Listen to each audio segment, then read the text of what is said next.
Did you know that there is a man made out of metal out there to protect us all from the crimes of evil? Is it the Iron Giant? No! His name is Robocop, and we're going to learn all his secrets and details and his many passions, because this Geek History lesson is now in session.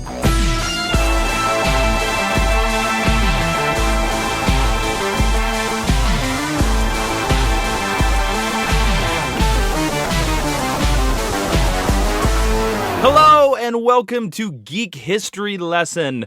Class is now in session. I'm Jason Inman. I'm Ashley Victoria Robinson, and welcome to Your Mind University. Yes, that is a phrase we use around here. It is a phrase to expand your mind of geeky things that you probably shouldn't know, but you know what? We're going to tell you anyway, because you need to know these things. You're welcome. That's what you're paying us for. Are they paying us? Yeah, they pay tuition and everything. We're on tenure. That is Did you not get the email?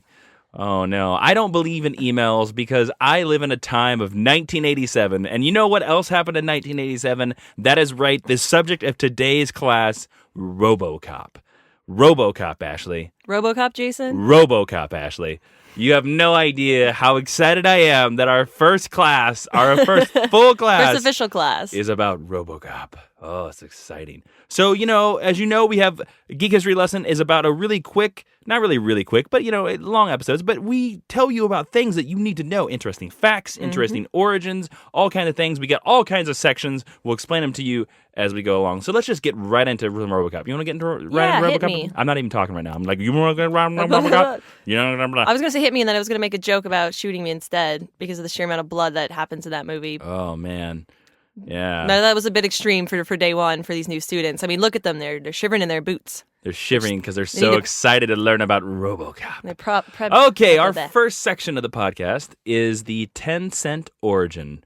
That is where we give you a really quick rundown of what the character is like, what his basic tenets and stuff like that are. Not basic David tenets, just the basic David. Just a collection of David tenets. So Robocop, he was created by writers Edward Lumiere and Michael Miner. His first appearance was Robocop the movie in July 17th, 1987, and his secret identity, I guess he sort of has a secret identity, not really. Secret indemnity? Yes, his secret identity is Detroit police officer Alex Murphy. His powers are he's a robot. And what he's most known for is the Robocop Trilogy, of course. So it's a trilogy? It is I didn't trilogy. know it was a trilogy. It's now about to become a quadrilogy with the new Robocop movie that's set to come out very, very quickly. The sequel boot? Sort of. The sequel boot, yes. So that's it. That's the 10-cent origin. Very quick, kids. That's all you need to know. But now we move on into Meet Cute, where we get to learn how we each got exposed to Robocop. Ashley, where did you discover Robocop for the very first time? I first discovered Robocop for the very first time via this really swanky new technology that we have called the Netflix. And you hook it up to your TV through your gaming device or your internets, and you can view all sorts of tales from times past. Now, I was the one to introduce you to Robocop. You were. I was going to give you credit. Because I'm a big Robocop fan, and I'm sorry to cut off your story. Robocop would never do that. Robocop is trained in all social situations. I can't even talk tonight. He is trained in all social situations. You'd have a little blinking light across his visor that would be like, story not yet complete, anecdote not yet complete. But anyways, before I introduced and made you watch it, where do you ever remember hearing about Robocop? I mean, I remember being sort of tangentially aware of Robocop the way I'm sort of tangentially aware about Back to the Future. But that's going to become a future lesson, kids. A bone of contention between us currently. I don't know if I can remember the exact moment in my life where I became aware of Robocop, and I think it's something that's part of the collective sort of media consciousness of things that happened before I was born. The first time I really became aware of it, I think, was probably in college or university, when a bunch of males were like, Robocop is the greatest thing ever. Like, I think it was something sort of like that. And then I bought a Robocop toy once. So. Oh, what's your Robocop toy? It's that little Pop Vinyl one. Oh, the one you gave me. Yeah. I was so pass it along to someone else. I was so hoping that you had like an Ed 209 hidden somewhere. Oh, I have a Cyborg toy. That's close. That is close. Now, my first exposure to Robocop was very close to when the movie came out. I was somewhere in like 1990, 1991, and where I grew up, up, there was a gas station that rented movies. And it only had like 15 movies. This was a gas station. Were they all new movies? Sort of. They'd get like a new one here and there, but it was basically the same 15 movies. But it was so cheap, I think it was like $1. So I'd always convince my parents to, or my dad to rent these movies. Mm-hmm. And the two movies that I constantly rented over and over and over and over were Ghostbusters and Robocop. That makes perfect sense. And I loved Robocop to death. More than Ghostbusters? Oh. More than the Stay Puft Marshmallow You know Man? what? Let me put you on the spot Okay, here. well, she's saying that because she's revealing that I have a Stay Puft Marshmallow Man Spoiler alert. plushie toy from when I was a kid. I have to go Ghostbusters. Okay. Ghostbusters, but RoboCop is up there. Yeah. RoboCop is up there. But that's how I got first exposed to RoboCop. And that's enough of the meet cute. We're being too cute. These kids aren't So learning. cute. Look, they're getting cavities. It's disgusting. We have to teach them things. So now it's time to move into History 101, where we take you through the interesting things that you need to know about RoboCop and a lot of more interesting facts. It's more interesting facts about RoboCop. Yeah. Oh, and open up your notebooks because there will be a test after. We'll see. We'll see. I have a very loose teaching style. Well, yeah, I guess you're the teacher today, so. All right. So, RoboCop, of course, since the original film is considered the most important, that's basically what we're going to be talking about today. The original film? Well, there are... It's the only one I've experienced, so well, I appreciate that. To be honest with you, you don't really need to experience much else. The first is generally considered a classic, and the two sequels just are nowhere even close in quality. And there were two television series. There was RoboCop the series, and there was RoboCop Prime Directives, which was produced in my Canada homeland. by Space TV. It's just space. Oh, okay. And it's not any good. So I'm mainly going to stick around the first RoboCop movie because it's the one that's considered the cult classic. The one you need to know. If you need to know anything about RoboCop, you stick to RoboCop 1, damn it. Don't go any further. Nope. So here's a basic synopsis of the film. Detroit police officer Alex Murphy. Oh, you know what? I'm going to give this to you in the movie voice. How Oh, about the movie please, voice? Ready? please. Here we go. Here's your basic synopsis, children. Detroit police officer Alex Murphy is in the future, and he's shot and he's killed by the dad from that 70s show.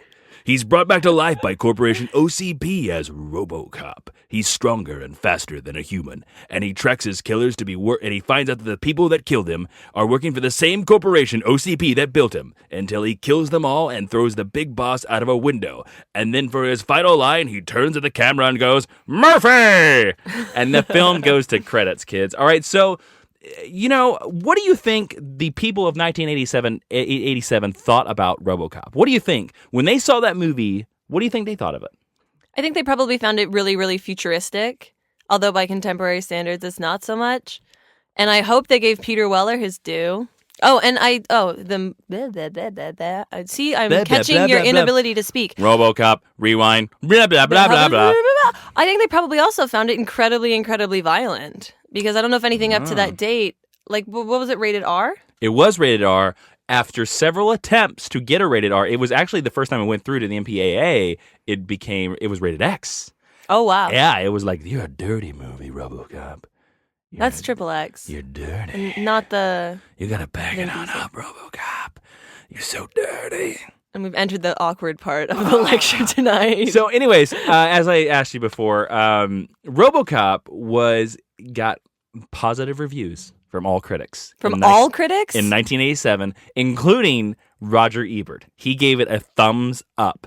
And it was I'm learning so much about the 1980s. It was considered by many as one of the best films of 1987.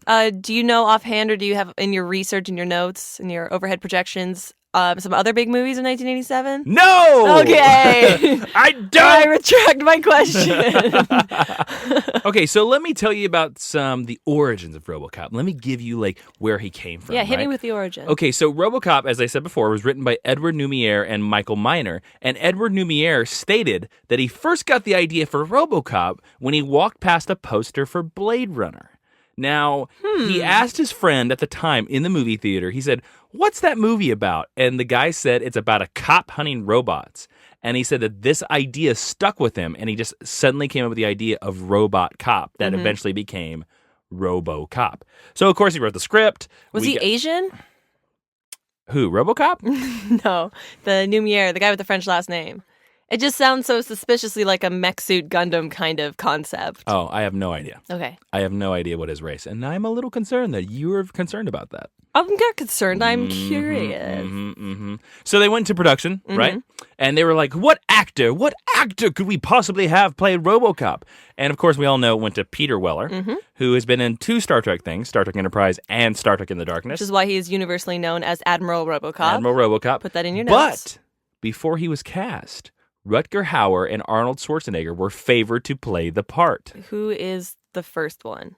Rutger Hauer Yes. is he's the chief replicant in Blade Runner. He's the guy that has the fight with the birds. He's also the guy that won't give Bruce Wayne his company in Batman Begins. He's like, I'll keep the company safe, Bruce. Or did you get the memo? Yeah. And he's also he was in the bum movie that just came out. That I don't know. bum movie? Shotgun Hobo. Oh, he's Shotgun Hobo. Shotgun. Yeah, or Hobo with a Shotgun. That's a fantastic cinematic masterpiece of our time. So anyways, they didn't go with those 2 people because each man's large frame would have made it difficult for them to fit or move in the cumbersome RoboCop suit. So of course, it went to Peter Weller. And they started filming. He had a swimmer's body. I think so. Work out a little well, he's better. kind of a gaunt dude. He's got he's got a weird triangle facey. Yeah, he does. I said facey. It's very interesting. So, here's a funny little fact. They started filming, right? Yep. And when in full RoboCop costume, Peter Weller would remain in character between takes, only responding to director Paul Verhoeven instructions when properly addressed as Robo. Oh, no. That's amazing. So he Daniel Day-Lewis it. Yeah. Do you think when he was at the food table, he was just like, this is illogical. I do not require human sustenance. RoboCop. And then was like stuffing donuts in his face. RoboCop demands donuts. Cruller, you're coming with me, dead or alive. Where's my hero sandwich? Did you pick that because it was called Hero? Yes. Do you think he had I am RoboCop. the lady who played his partner, just feed him because he didn't trust anyone else on set? RoboCop is afraid of poison. Poison. RoboCop sounds like an old man. Poison, I say. Sound like the Wizard of Oz. Oh! And you think he was like that Offset, like they would go bowling? And Director, RoboCop needs the bathroom. Oh, God. Help RoboCop expel his fluids. You don't think they gave him they don't think they gave him like a hose? No. RoboCop doesn't understand your sense of human extremity waste extraction. Human extremity waste extraction. RoboCop will not be questioned. Anyway, you move on to the next fact. So he would only respond to Robo, but Paul Verhoeven found this too funny to take seriously, and he told him to stop it after a couple of weeks. Oh my God. And so it was done. That's amazing. He was like, I can't take you seriously. I wish they'd done that the entire time. I wish he'd gone to the premiere like that and wouldn't like answer any interviews that didn't address him as Robo. That'd be hilarious. Like, RoboCop will not do your interviews. Yeah, like Sacha Baron Cohen, like when he promotes a movie. He stays a character. Yeah. Now, here is a funny fact about Paul Verhoeven. Very famous director now because he did Total Recall, and he's known for doing like cult movies that have a lot of blood and guts, and spacey stuff. And I believe he did Showgirls. Don't quote me on that. I think he did Showgirls. Jason has a weird obsession with Showgirls. Oh yeah, Showgirls class. You know who's not in Showgirls? RoboCop! Help me with my fluid strippers! He might be in either Showgirls 2 or RoboCop 5. There is no Showgirls 2. There could be. Well, that's true. Okay, so Paul Verhoeven, realizing that the film was behind schedule and over budget, like you do, director Paul Verhoeven and producer John Davison purposely didn't film the most crucial of scenes, the death of Officer Alex Murphy. So they wrapped production without that scene, and they went back to Los Angeles and informed the execs that Murphy's death had not been filmed. So the execs grudgingly gave them more money, and they filmed the scene in a warehouse in Los Angeles. Wow, that blows my mind. Isn't that insane? That A, you have enough balls to do that, and B, it worked. Yeah, they're like, I'm like Paul Verhoeven. I know I'm behind schedule. Screw that scene. We don't need it. We don't. That's like it's not the integral moment of this entire film. That's like George Lucas being like, "Hey, that lightsaber fight between Darth Vader and Luke? We're not going to do that. Yeah, because we're over budget. We're going to wait. We're going to wait, and we're going to scam them out of some money." Okay, so we've been talking a lot about behind the scenes of RoboCop, but we need to learn about the RoboCop. RoboCop, of course, as you've seen in the first movie, is programmed to follow 3 main directives and a mysterious 4th. which were written based off of Isaac Asimov's 3 laws of robotics. Oh. Now, do you remember? You've only seen it once. Do you remember what his 3 directives are? You can, of course, you can come close. You can come close. Protect and serve. Yeah. Number 2 is protect the innocent. Yeah, I'll protect give the it to you. innocent. Uphold the law. That's number 3. Yes. Good. Exactly. What's number 1? I know what number 4 is. What's number 4? Number 4 is don't harm or incriminate an OCP officer. Exactly. It's number 4, which is a main plot point of the movie, is classified. He can't see it, but it shuts him down automatically if he attempts to arrest a senior OCP employee. What's 1? Number 1 is to serve the public trust. Oh. So that means that if he sees a hobo, he's got to kick him off the street. Hobo! Yeah. Find me a crawler! But he doesn't feel enough empathy to maybe give the hobo a No! blanket. Robocop does not feel your sympathy! I said empathy. Robocop does not listen to words!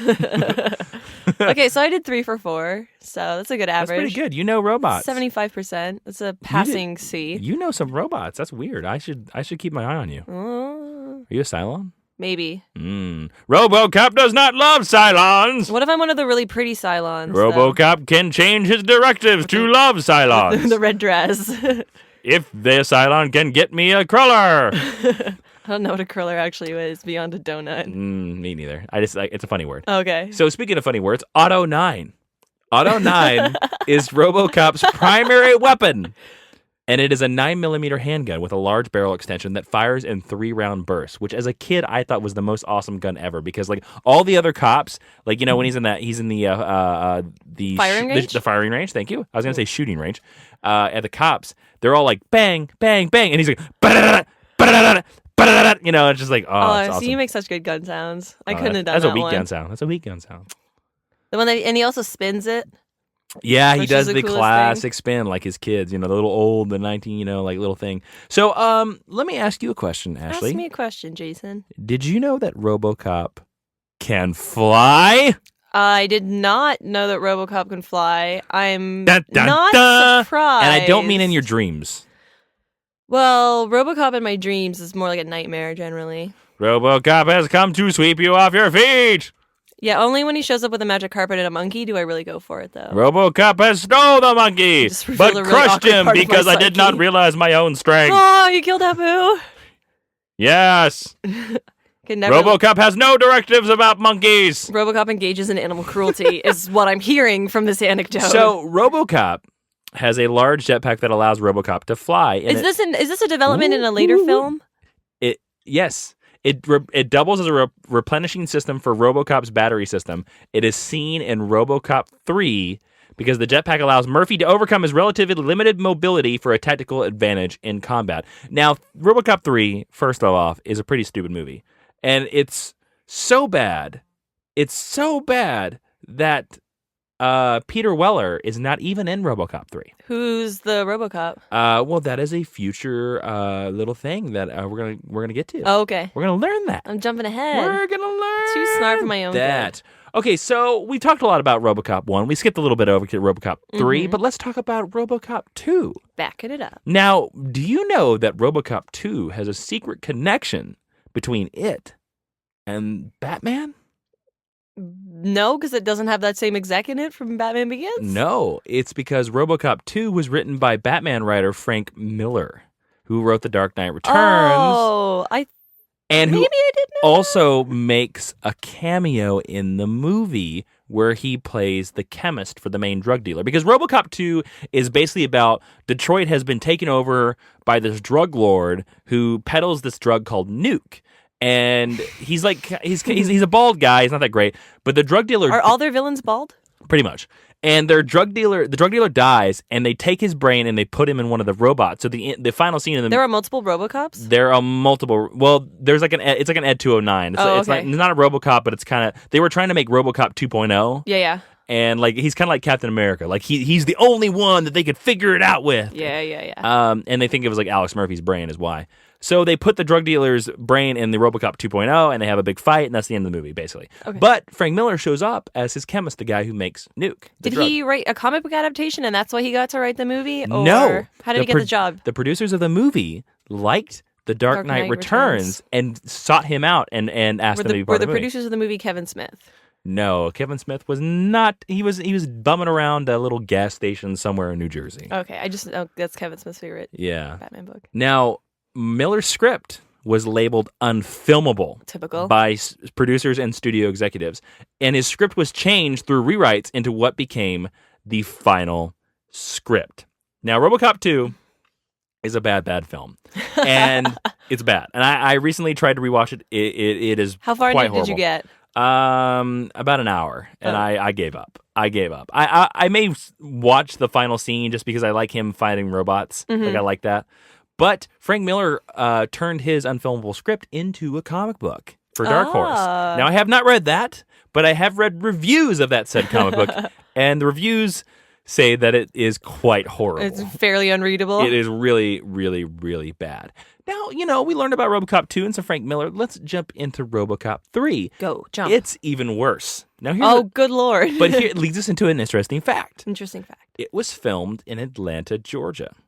And did you know? It still set in Detroit? It's set in Detroit. All RoboCop movies are set in Detroit. Now, I don't know about the new one, of course. I don't know. It hasn't come out yet. But one can assume. It is going to come out into the future, depending on when you you listen to this. If you listen to this in the far, far future. Hello, future people. Hello, future people. You maybe far, far in the past. I don't know.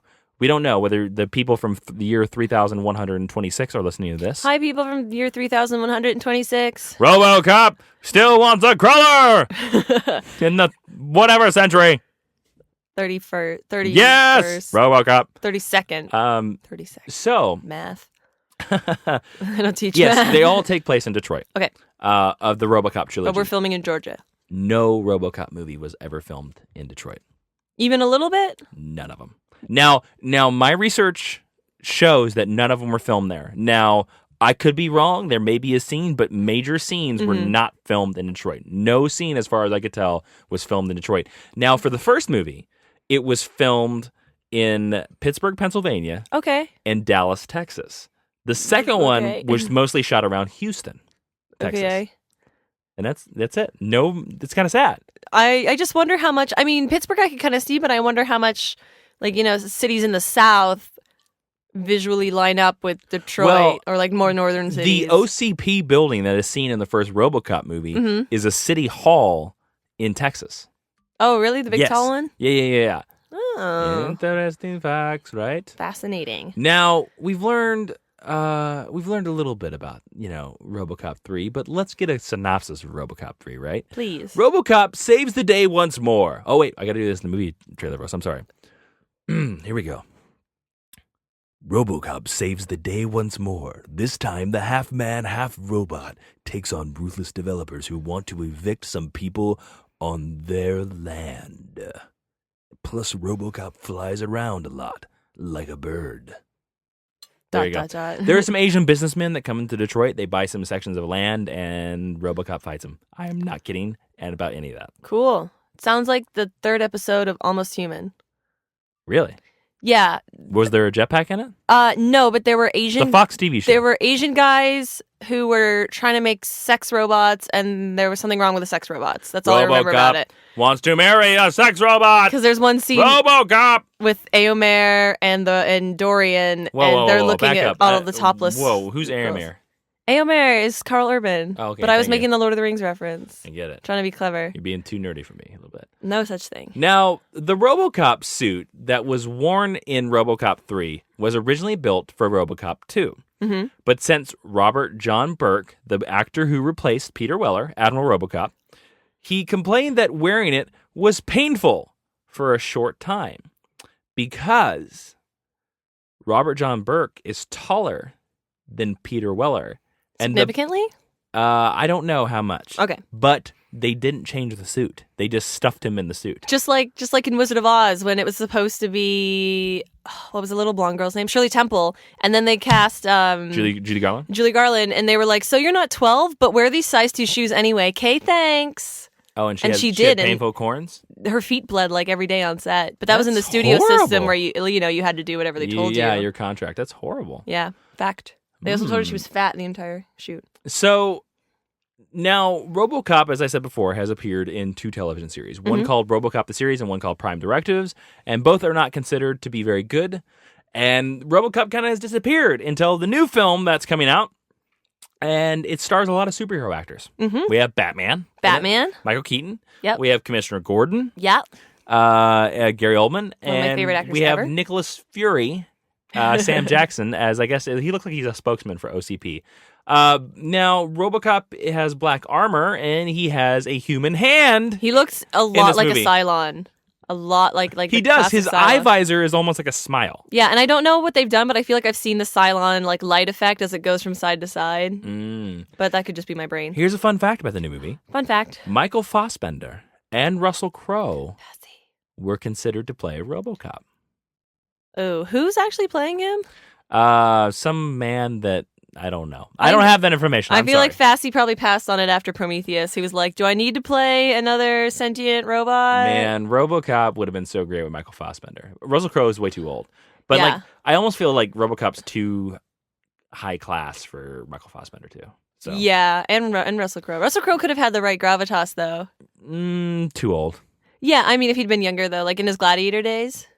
Yeah, he could have done it. It'd been interesting. Yeah. Michael Fassbender would have knocked it out of the park, though. Who would you have cast?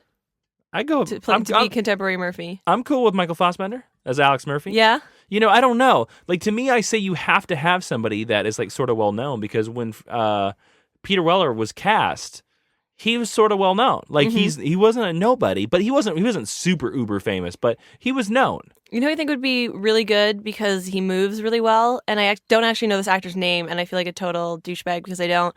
The guy who plays Slade Wilson on Arrow. Oh, his name is like Manu something. Yeah, I think he would be really, really good. But then, and he's got the voice. But then RoboCop would sound like an Australian. I'm sure he can do General America. Mate! RoboCop wants that color, mate! No, he wants shrimp on the Barbie, let's be honest. Shrimp. RoboCop will find your baby who was eaten by the dingo! RoboCop. That actually happened. That was a real case. The dingo was eaten by the baby?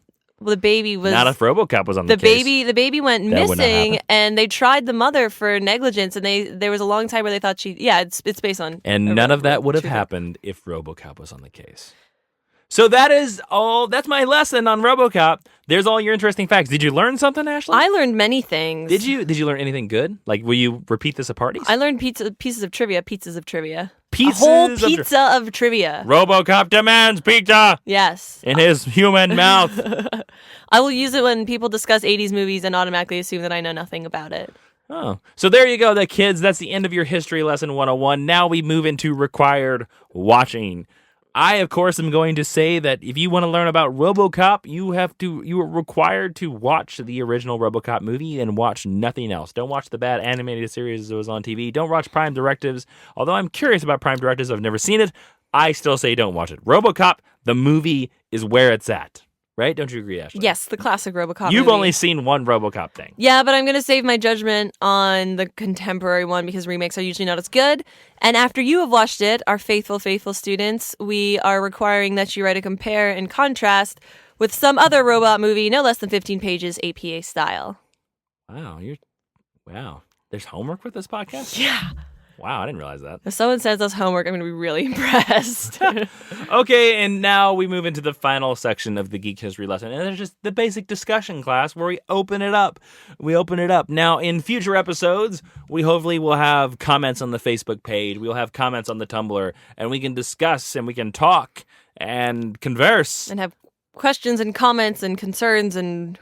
hopefully no rude remarks, but it's the internet, so let's be honest. There's going to be lots of rude remarks, so, whatever. But, so for us, we're just going to talk, and I really want to know Ashley's first impressions of the first RoboCop movie. Like, what did you think while watching that movie? What stood out to you? A lot of my opinion on the first movie was informed by the fact that when we watched it, and we watched it with another friend, I asked, do I need my brain for this movie? Do I need to be able to think? Because I was attempting to multitask, and both of them ardently answered no, which turned out to RoboCop be quite accurate. Does not require brain power.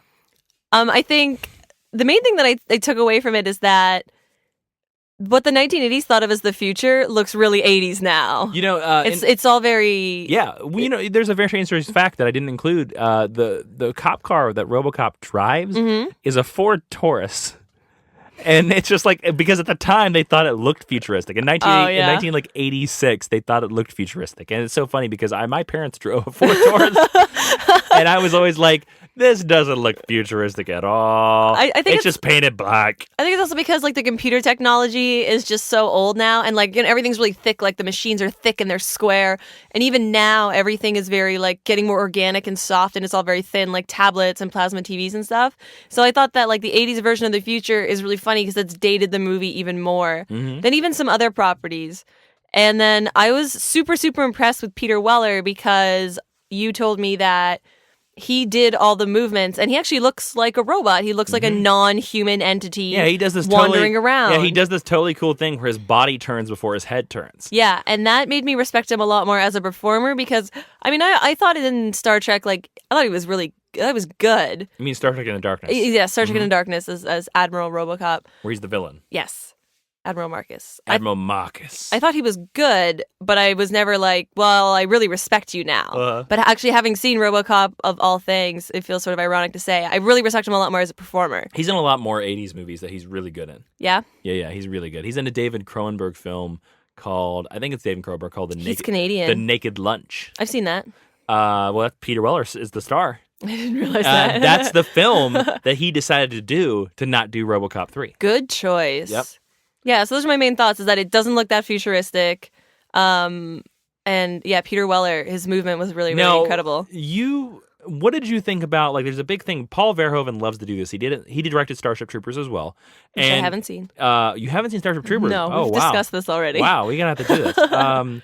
So, did you like the commercials? And how, like those commercials would interrupt the story flow and kind of give you a sense of the world. Yeah, I thought that felt very comic booky, which is something that... Sorry, I just hit my mic stand. Something that I really, really liked, because obviously it's a medium that appeals to me. I think it's a really interesting way to get a lot of exposition across without having characters have a super boring conversation. And it teaches you a lot of like weird, minute details about the world that you don't really need, but it definitely flushes it out to make it feel more real instead of sort of flat and one-dimensional. Yeah. And then it made me think of the Ethan Hawke Hamlet from 2001 or 2002, where a lot of the big monologues from other characters they took and they broke up just like that. And I was like, hey, you stole that from RoboCop. Now, why do you think that RoboCop has become a cult movie? What do you think? Like, is your outsider opinion of it? You didn't grow up with it. No. You just saw it very recently. Why do you think I'm gonna ask you two questions here. All right? Why do you think it's a cult movie? And why do you think I have such a high opinion of like why I love it so much? Okay. I think one of the big reasons that it is such a cult classic is because it is super violent. And I don't mean to belittle it. RoboCop, black violence, kill, or anything. Kill. Or anything because of it, because I find that films that are like super violent. Students, if you haven't figured out by now with like our small pilot episode and this episode, I am just going to randomly do impressions in the middle of education. Jason's a funny one. That's what. No, I'm not funny. I just randomly yell shit. Whoops! Oh, there we go. So just go. No, this is an explicit podcast. We're just gonna go explicit. Cool. Well, great. Whatever. Or maybe not. We'll see. But I'm sorry. Go back to your point. Yeah, so I think the violence is a lot of what informs it because... I actually disagree with you on that point, but continue. All right, well, can I finish my point? No! RoboCop needs help with excrement. Is there a pool around that I can push RoboCop into to make him just calm down for a second? RoboCop is afraid of water! I know there's a toilet actually, over there RoboCop, somewhere. at the end of the movie, RoboCop's in the water, remember? No. He fights the water? The 70s dad he in the water. Oh, that's he right. He walks on the water like Jesus. Oh my God. RoboCop is not Jesus. Continue, I'm sorry. The violence. So violence, yeah. Because one of the... violence. The violence, because... In the water? All the violence. Okay, gotcha. Because a lot of movies that have stayed as either cult classics or foreign movies that became classic or cult status in North America, it's because they have this weird level of violence. Can you give me another example besides RoboCop? I would say like any blaxploitation movies. You mean like Shaft? Yeah, like a lot of... Shaft is not that violent. Really. No, but a lot of them are. Or I'm trying to think of a particular name, but I was going to say a lot of the very like B samurai movies that are like super, super bloody. And they're they're really popular with, you know, a subculture, and that all the stuff that kind of informed like what Tarantino does now. Okay. Or even like a more contemporary example, I guess, would be like Fight Club. Fight Club has really great writing behind it, like definitely better than RoboCop. Yeah. But I think it's that primal thing Hey, watch that's what appeals to people. Hey, okay. So do you think the violence? I think the violence is a big part of it. And I mean, I want to say something more about the sci-fi aspect of it, but I don't think it's very sci-fi watching it now in 2014.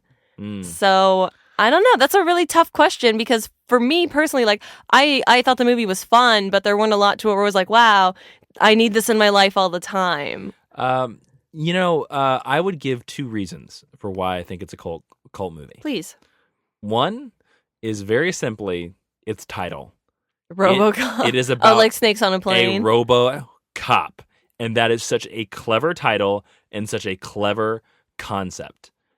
It's a concept that anybody can tap into. Like, it's a title that you hear and you're like, what's that about? What? Like, if you didn't know anything about RoboCop and you heard that, you're just like, what? RoboCop? Yeah, it's a good title. What's that about? Like, you immediately want to find out what that is. And the fact that he has such an iconic look taps into that even more. My second thing is, and this is a piece of thing. This is a piece of thing. This is a piece of information that I've learned from watching other cult movies. It's the music. Go back. Give us an example. Even more. Shaft. No, I was just hoping Army you of were Darkness. Sing the RoboCop. Enter the Dragon. Good, the Bad, and the Ugly.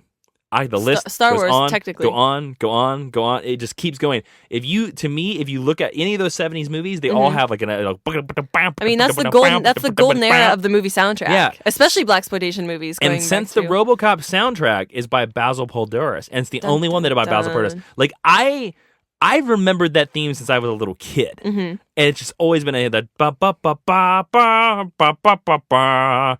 And you hear that parodied in a lot of cartoons now, like things like The Simpsons or, to a lesser extent, Family Guy. To me, I think the things that make movies cult are subconscious. They're not conscious. Like, the violence is there, but I don't think the violence is what makes it a cult movie because if Do you hang out with any guys? I do. I hang out with lots of them. But, sorry, continue. But I also think that violence does not a cult movie make, for the very reason that if so, Passion of the Christ will be a cult movie in 5 years. And I don't think Passion of the Christ will ever become a cult, but that is the most violent. Wow. That's the most violent movie I've ever seen. That's a can of worms. In my entire life. Yeah. But I will never see that movie as a cult movie. Sorry, I kicked a cup.